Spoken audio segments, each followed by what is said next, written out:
So the day has arrived. The tropical oasis garden is fully installed. The build is finished.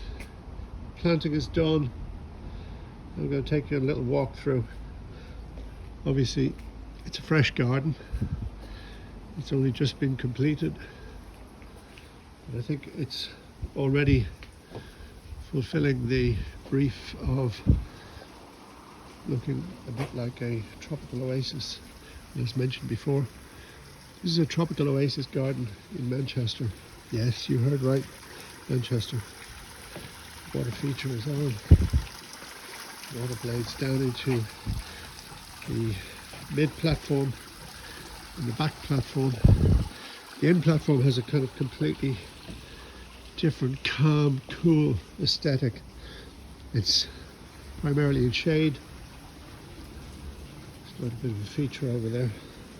A few shout outs. We used London Stone's design board for this particular project for the decking.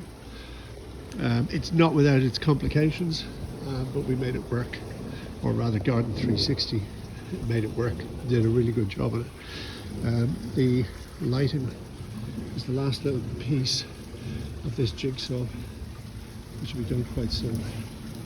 But there you have it.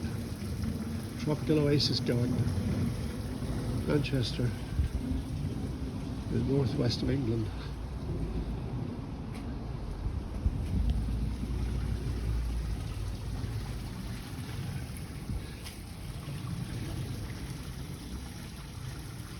Sound of water.